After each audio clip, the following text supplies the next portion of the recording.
नमस्कार मित्रों, गजन ज्ञान धारा में आप सभी का स्वागत है। आज हम अर्थ अलंकार के अंतर्गत उपमा अलंकार को पढ़ेंगे। तो हम पहले समझ लेते हैं अर्थ अलंकार किसे कहते हैं। देखिए, हमने शब्द अलंकार के 7 भेद पढ़ लिए हैं। आज हम अर्थ अलंकार को शुरू कर रहे हैं। तो देखिए, अर्थ अलंकार की परिभाषा, काव्य में जहाँ शब्दों के अर्थ से चमत्कार उत्पन्न होता है वहाँ अर्थ अलंकार होता है। काव्य में जहाँ शब्दों के अर्थ से चमत्कार उत्पन्न होता है वहाँ अर्थ अलंकार होता है। यहाँ देखिए, अर्थ से जो शोभा उत्पन्न होती है काव्य की, उसे हम अर्थ अलंकार कहते हैं। जहाँ अलंकार शब्द पर, देखिए यहाँ पर अलंकार जो होता है वो शब्द पर आधारित ना होकर शब्द के अर्थ पर आधारित हो, वहाँ अर्थ अलंकार होता है। तो इस प्रकार से उसे हम क्या कहते हैं? अर्थ अलंकार कहते हैं। यदि शब्दों के स्थान पर हम पर्यायवाची रख दें तब भी अर्थ में चमत्कार बना रहता है, इसलिए उसे हम अर्थ अलंकार कहते हैं। तो अर्थ अलंकार के अंतर्गत हम आज जो उपमा अलंकार है उसको पढ़ेंगे। तो हम आगे चलते हैं। तो देखिए, उपमा सीधे सी है। उपमा यानी समानता या तुलना। उप धन मा। उप यानी होता है समीप, मा यानी होता है मापना, यानी समीप से तोलना। सीधे से इसका अर्थ यह है समीपता से तोलना या मापना। तो समीपता से तोलना या मापना, तो जहाँ ये हो वहाँ पर उपमा अलंकार होता है। अब हम उपमा अलंकार की परिभाषा समझ लेते हैं। देखिए, समान गुण धर्म के आधार पर किसी व्यक्ति या वस्तु की तुलना किसी दूसरी वस्तु से की जाए तो वहाँ उपमा अलंकार होता है। समान गुण धर्म के कारण, किसके कारण? समान गुण धर्म के कारण के आधार पर जब किसी एक व्यक्ति व वस्तु की तुलना किसी दूसरी वस्तु से की जाए तो वहाँ उपमा अलंकार होता है। जैसे इस अलंकार में किसी एक वस्तु को दूसरी वस्तु के समान बताया जाता है। तो देखिए, हम थोड़ा सा सरल उदाहरण एग्जाम्पल समझ लेते हैं, 1-2 उपमा के, फिर हम उपमा के तत्व समझेंगे। उपमा के 4 अंग होते हैं, उनको समझेंगे। तो देखिए एग्जाम्पल, जैसे ये चांद सा रोशन चेहरा, ये झील सी नीली आँखें। तो देखिए, ये चांद सा रोशन चेहरा, ये झील सी नीली आँखें। अब देखिए, यहाँ सी आया है, यहाँ सा आया है, ये हमारा वाचक शब्द है। तो इससे हमें ये पता चल रहा है कि यहाँ चांद सा रोशन चेहरा हमारा उपमेय है, और झील सी नीली आँखें ये उपमान है। तो देखिए, यहाँ पर हमारा एक वस्तु की या एक व्यक्ति की तुलना दूसरी वस्तु से की जा रही है, इसलिए यहाँ उपमा अलंकार है। और सासी समसमानी वाचक शब्द भी आया है, इसलिए यहाँ पर उपमा अलंकार है। नेक्स्ट एग्जाम्पल भी समझते हैं। तो देखिए, मुख कमल के समान खिल गया। मुख कमल के समान खिल गया। मुख है, देखिए, जो हमारे प्रत्यक्ष है, यानी जो वस्तु सामने होती है उसे हम उपमेय कहते हैं, जो सामने नहीं होती है उसको हम उपमान कहते हैं। तो देखिए, मुख कमल, मुख है जो वो उपमेय है, कमल उपमान है। के समान देखिए एक शब्द आया है समान, ये हमारा वाचक शब्द है जो दोनों में समानता बता रहा है। वो साधारण धर्म जो खिल गया, देखिए यहाँ खिल गया जो लिखा है इतना, ये हमारा साधारण धर्म है जो दोनों में समान रूप से है, विद्यमान है, इसलिए यहाँ पर हमारा उपमा अलंकार है। हम नेक्स्ट समझते हैं, उपमा के अंग समझते हैं। उपमा के देखिए, जहाँ प्रस्तुत वस्तु के गुण दोष के आधार पर अप्रस्तुत वस्तु के समान बताया जाए। देखिए, प्रस्तुत वस्तु के गुण दोष के आधार पर अप्रस्तुत वस्तु के समान बताया जाए तो वहाँ उपमा अलंकार होगा। जैसे देखिए, हम और समझते हैं। सुधा के मुख की चमक चंद्रमा के समान है। सुधा के मुख की चमक चंद्रमा के समान है। अब देखिए, सुधा यानी होता है, सुधा प्रस्तुत है, और जो चंद्रमा है, जो व्यक्ति या वस्तु प्रस्तुत है उसे हम उपमेय कहते हैं। तो सुधा प्रस्तुत है तो उसे हम उपमेय कहेंगे, और चंद्रमा जो है वो चंद्रमा के समान बताया जा रहा है, जिसकी उपमा की जाए वो उपमेय है, और जिसके समान बताया जाए वो उपमान है। तो देखिए, उपमान किसके समान? चंद्रमा के समान बताया जा रहा है। तो यहाँ उपमान क्या हो गया? जो हमारा अप्रस्तुत है ये उपमान हो गया। और जो समानता बताने वाला शब्द होता है उसे हम वाचक शब्द कहते हैं। तो देखिए, सासी सम समान और साधारण धर्म, जो दोनों में समान रूप से विद्यमान तत्व हो उसे हम साधारण धर्म कहते हैं। और यहाँ देखिए, इस समान चिन्ह आया है, इसलिए यहाँ पर भी सुधा के मुख की चमक किसके समान है? चंद्रमा के समान है। यहाँ उपमा की जा रही है, इसलिए उपमा अलंकार है। अब हम उपमा के तत्व समझ लेते हैं उनकी परिभाषा से। उपमा के 4 तत्व होते हैं। कितने तत्व होते हैं? 4। कौन कौन से होते हैं? उपमेय, उपमान, साधारण धर्म और वाचक शब्द। अब हम देखिए, उपमेय किसे कहते हैं ये समझते हैं। उपमेय जिस किसी व्यक्ति व वस्तु की समानता बताई जा रही हो, वह व्यक्ति व वस्तु उपमेय है। जिसकी समानता बताई जा रही हो, जो प्रस्तुत हो उसे हम प्रस्तुत भी कह सकते हैं, प्रस्तुत कहा जाता है, उसे हम उपमेय कहते हैं। उपमान किसे कहते हैं? देखिए, उपमान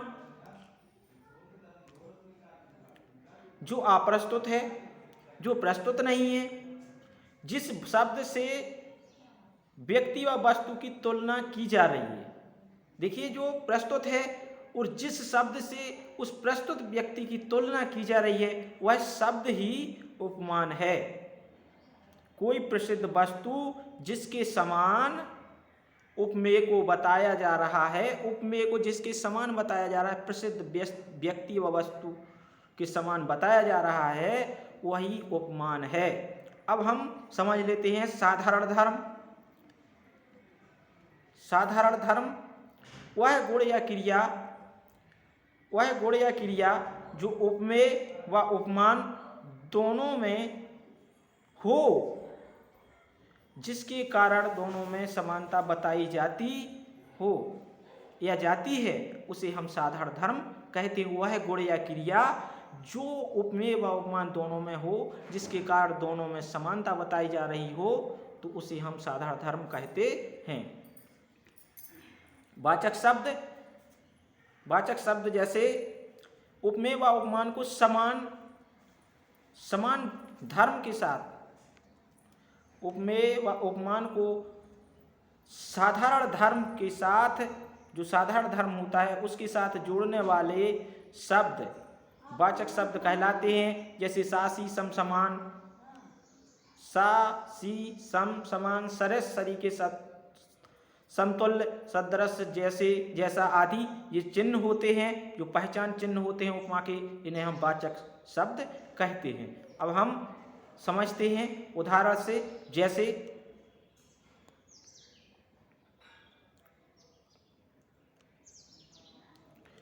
पीपर पात सरस मन डोला।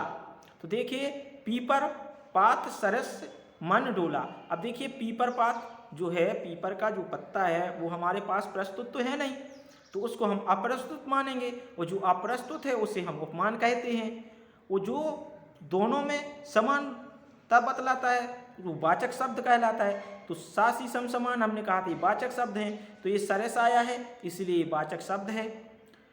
मन है जो वो प्रस्तुत है, तो मन प्रस्तुत को हम क्या कहते हैं? उपमेय कहते हैं। और साधारण धर्म जो दोनों में समान रूप से विद्यमान हो किसी विशेष गुण के कारण, तो उसको हम साधारण धर्म कहते हैं। इस प्रकार से यहाँ हमारा उपमा अलंकार है। कौन सा अलंकार? उपमा। उपमा के भी 3 भेद होते हैं। कितने? 3 भेद होते हैं उपमा के। कौन कौन से होते हैं? पूर्णोपमा, लुप्तोपमा और मालोपमा। पूर्णोपमा, लुप्तोपमा और मालोपमा 3 प्रकार के होते हैं उपमा। हम पूर्णोपमा को समझते हैं, काव्य की जिस पंक्ति में उपमा के चारों तत्व विद्यमान हों वहाँ पूर्णोपमा होगा। उपमेय, उपमान, साधारण धर्म और वाचक शब्द ये चारों विद्यमान हों उसे हम पूर्णोपमा कहते हैं। देखिए हम इस उदाहरण से समझते हैं। जैसे देखिए पूर्णोपमा के उदाहरण, पूर्णेन्दु सा मुख खिल गया। तो पूर्णेन्दु यानी कमल जो हमारे सामने है, तो ये हमारा उपमान हो गया जो प्रस्तुत है। वो सासी समान समसमान जो होता है वो वाचक चिन्ह, जो वाचक शब्द है। वो मुख जो पूर्णेन्दु जो चांद है, तो उसको हम उपमान कहते हैं जो प्रस्तुत नहीं है। और जो मुख है जो उपस्थित है, प्रस्तुत है, उसे हम उपमान कहते हैं।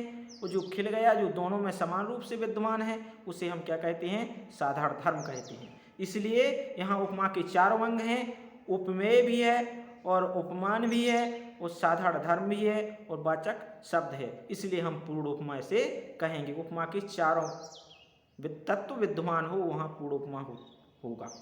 तो नेक्स्ट हम एक और उदाहरण समझ लेते हैं। जैसे देखिए, पहेली सा जीवन है व्यस्त। पहेली सा देखिए, पहेली उपमान जो प्रस्तुत है और जीवन पहेली जो है वो अप्रस्तुत है, इसलिए हम उसको उपमान कहेंगे। वो जीवन है जो वह प्रस्तुत है, इसलिए उसे उपमान। और साधारण धर्म जो हमारा है जो दोनों में व्यस्तता बता रहा है उसे हम साधारण धर्म कहेंगे। और जो दोनों में समान रूप से दोनों को जोड़ रहा है उसे हम वाचक शब्द कहते हैं, सासी समसमान। देखिए यहाँ इसे हम क्या कहते हैं? इस वाचक शब्द है। तो देखिए यहाँ पर पहेली सा जीवन है व्यस्त, तो यहाँ जो सा है वह वाचक शब्द है और जो जीवन है वो उपमेय है और जो व्यस्तता है वो साधारण धर्म है और पहेली उपमान है। इसलिए उपमा के 4 अंग मौजूद हैं, इसलिए यहाँ पूर्ण उपमा है। नेक्स्ट उदाहरण भी समझ लेते हैं। हरिमुख कोमल कमल से। देखिए यहाँ बताया गया है, कितना अच्छा उदाहरण है कि हरिमुख कोमल कमल से। अब हरिमुख तो हमारे सामने प्रत्यक्ष नहीं है और जो हमारे सामने है वो देखिए हरिमुख जो है वो प्रस्तुत है, हम मान लें, और उपमान कमल है और वाचक शब्द से है और साधारण धर्म कमल है। तो इस प्रकार से हम यहाँ पर हमारा पूर्ण उपमा अलंकार है। एक और उदाहरण समझ लेते हैं। हम अधिक से अधिक उदाहरण से समझ रहे हैं पूर्ण उपमा को। विमल बदन विधु सरस सुहाई।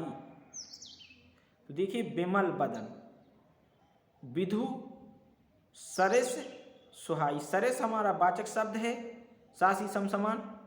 और साधारण धर्म जो दोनों में सुशोभित कर रहा है वह साधारण धर्म है। वो उपमान है जो विधु यानी चंद्र, कौन? चंद्र जो हमारे सामने मौजूद नहीं उसे उपमान कहते हैं। उपमेय विमल बदन यानी शरीर, सुंदर शोभा, बदन यानी होता है शरीर। तो यहाँ ये हमारा प्रस्तुत है देह, इसलिए हम उसको उपमेय कहेंगे। इसलिए यहाँ 4 अंग हैं, उपमेय, उपमान, साधारण धर्म, इसलिए यहाँ पूर्ण उपमा है। नेक्स्ट उदाहरण भी समझ लेते हैं हम। चांद सा सुंदर मुख है। देखिए जो मुख है वो उपमेय है, वो चांद उपमान है, वो सा है जो वो वाचक शब्द है और जो सुंदर है वह हमारा साधारण धर्म है। तो इस प्रकार से इसमें भी हमारे उपमा के 4 अंग हैं मौजूद, इसलिए यहाँ पूर्ण उपमा है। मखमल के झूले पड़े हाथी सटीला, यहाँ पर भी हमारा पूर्ण उपमा है। शीला के गाल चंपा जैसे गोरे हैं, तो यहाँ पर भी हमारा पूर्ण उपमा अलंकार है, जहाँ उपमा, उपमेय, उपमान, साधारण धर्म और वाचक शब्द होते हैं। तो वहाँ चारों अंग मौजूद हैं, इसलिए यहाँ पूर्ण उपमा अलंकार है। नेक्स्ट उदाहरण पर नेक्स्ट भेद को समझ लेते हैं उपमा के। लुप्तोपमा, जिसमें उपमा के एक या दो या तीन, जिसमें उपमा के एक, दो या तीन अंग लुप्त हों, वहाँ लुप्तोपमा होता है। जहाँ उपमा के सभी अंग उपस्थित ना हों, वहाँ लुप्तोपमा होता है। जैसे उपमा का जो अंग लुप्त रहता है उसको हम पहले रखकर लुप्त उपमा का रूप पूरा नाम दे देते हैं। हम जैसे उदाहरण से समझते हैं, हीरे सा है हृदय तुम्हारा, हीरे सा है हृदय तुम्हारा। अब देखिए यहाँ पर हीरा तो प्रत्यक्ष हमारे सामने उपस्थित नहीं है, इसलिए हीरे सा हीरा उपमान है, क्योंकि जिसके समान प्रसिद्ध वस्तु को बताया जा रहा है वही उपमान है। वो जो समानता बतला है वो वाचक शब्द है, और सासी समसमान ये वाचक शब्द है, और हृदय तुम्हारा ये साधारण धर्म है, तो हमारा उपमान है, वाचक शब्द है, उप में मौजूद नहीं है, इसलिए यहाँ पर होगा लुप्त उपमा, उपमेय लुप्त उपमा। जैसे घर ताजमहल सा है, तो देखिए यहाँ पर भी लुप्त उपमा है, हमारा घर ताजमहल सा है। देखिए उपमान यहाँ पर नहीं है, घर ताजमहल सा है, साधारण जी वाचक शब्द हो गया, और ताजमहल जो दोनों में समान रूप से विद्यमान है तो ये साधारण धर्म हो गया, और जो घर हो गया वो हमारा हो गया उपमेय, तो यहाँ पर हमारा उपमान लुप्त उपमा है। नेक्स्ट उदाहरण को हम समझते हैं, कमल जैसे चरण हैं, कमल जैसे चरण हैं। यहाँ पर देखिए कमल उपमान है और चरण उपमेय है जो प्रत्यक्ष मौजूद हैं, और वाचक शब्द सासी सम समान जैसे, तो ये वाचक शब्द है, उपमेय भी है और उपमान भी है और वाचक शब्द भी है। यहाँ क्या नहीं मौजूद नहीं है, साधारण लुप्त उपमा है। ठीक है, आशा करता हूँ आपको सब समझ में आ रहा होगा। हम और उदाहरण देख लेते हैं। देखिए कुलिस कठोर सुनत कटुबानी, कुलिस कठोर सुनत कटुबानी, सुनत कटुबानी। यहाँ देखिए बस कुलिस मुनि है, उपस्थित है, उपमेय है, उपमान भी है और साधारण धर्म भी है। कटुबानी ये साधारण धर्म है जो दोनों की गुणधर्म को बता रहा है। तो इस प्रकार से यहाँ वाचक शब्द नहीं है, सासी सम समान नहीं दिया है, इसलिए यहाँ वाचक लुप्त उपमा है। एक और उदाहरण समझ लेते हैं। संत हृदय नवनीत समाना, संत हृदय नवनीत समाना। तो देखिए संत हृदय जो मौजूद है प्रत्यक्ष है, इसलिए इसको हम उपमेय कहेंगे। वो नवनीत यानी मक्खन होता है जो हमारे सामने प्रत्यक्ष नहीं है, इसलिए हम इसको उपमान कहेंगे।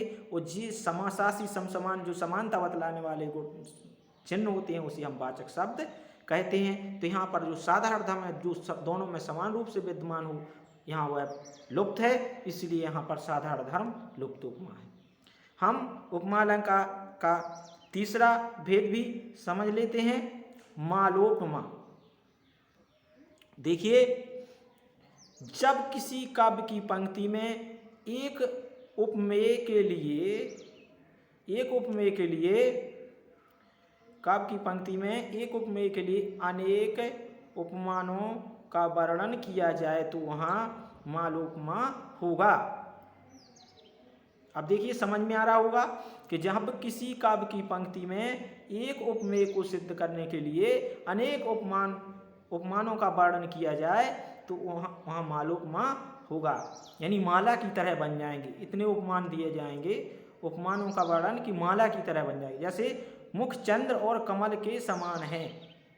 देखिए मुख है जो उपमेय है, वो चंद्र उपमान है, कमल भी उपमान है। तो देखिए यहाँ उपमान दो उपमान दिए जा रहे हैं, इसलिए यहाँ पर मालोपमा है। मृगनयनी मीनसी। अब देखिए मृगनयनी मीनसी, तीर के नोक सी, ये वाचक शब्द है और नोक जी उपमान है। नैनो वाली को रात दिन निहारो, यहाँ पर भी अनेक उपमान दिए गए हैं, इसलिए यहाँ पर मालोपमा है। देखिए एक बहुत ही अच्छा एक पंक्ति आई है, इसको भी समझ लेते हैं। केवल ये याद रखने के लिए, किसी लड़की को देखा तो ऐसा लगा जैसे खिलता गुलाब, जैसे शायर का ख्वाब, जैसे उजली किरण, जैसे वन में हिरन, जैसे चांदनी रात। इस प्रकार से अनेक उपमानों को दिया जा रहा है, इसलिए यहाँ पर मालोपमा अलंकार होगा। तो इस प्रकार से हम एक और समझ लेते हैं। चंद्रमा कांतम मृदुल कमलसा कोमल महाकुसुमसा। देखिए यहाँ पर भी चंद्रमा उपमेय है, कांतम मृदुल कमलसा, कमल भी उपमेय है, कोमल ये गुणधर्म है, कुसुमसा फूल के समान। देखिए ये भी उपमान है। तो इस प्रकार से अनेक उपमान दिए जा रहे हैं। मुख रहा, मुख उपमेय है। तो इस प्रकार से एक उपमेय को सिद्ध करने के लिए अनेक उपमान दिए जा रहे हैं, इसलिए यहाँ पर मालोपमा है। आशा करता हूँ सभी के लिए समझ में आ रहा होगा, और यदि समझ में आ रहा है हमारी अलंकारों की श्रृंखला, तो निश्चित है वीडियो को ज़्यादा से ज़्यादा शेयर कीजिए और लोगों को, ताकि इसका लाभ मिल सके। और हमारे वीडियो को लाइक कीजिए और चैनल को सब्सक्राइब कीजिए। हम उपमा के कुछ और उदाहरण समझ लेते हैं। देखिए यहाँ पर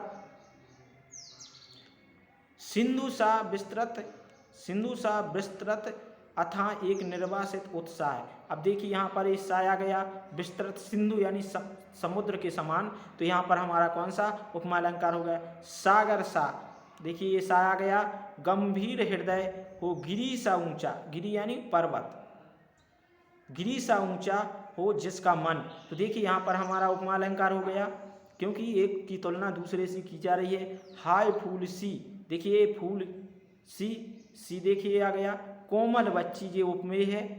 हुई राख की ढेरी थी, यहाँ पर भी हमारा उपमा अलंकार है। देखिए नंदन वन सी, फूल उठी वह छोटी सी कुटिया मेरी। नंदन वन सी, फूल उठी वह छोटी सी। देखिए यहाँ पर भी सासी समसमान वाचक शब्द आ गया है, इसलिए उपमा अलंकार है। पड़ी थी बिजली सी विकराल, तो इस प्रकार से यहाँ पर भी सी आ गया है, इसलिए यहाँ पर भी उपमा अलंकार है। तो ये हमने अन्य उदाहरण भी समझ लिए। आशा करता हूँ उपमा अलंकार अच्छे से समझ में आ गया होगा। और हम अगली क्लास में रूपक अलंकार को पढ़ेंगे। एक उदाहरण और है, मुख बाल रवि सम लाल सम। देखिए यहाँ आ गया है। तो यहाँ लाल होकर ज्वाला सा, किसके समान? आग के समान बोधित हुआ। यहाँ पर भी हमारा उपमा अलंकार है। तो आशा करता हूँ सभी के लिए ये उपमा अलंकार समझ में आया होगा। अब हम अगली क्लास में रूपक अलंकार को पढ़ेंगे। तब तक के लिए सभी को धन्यवाद। जय हिंद, जय हिंद।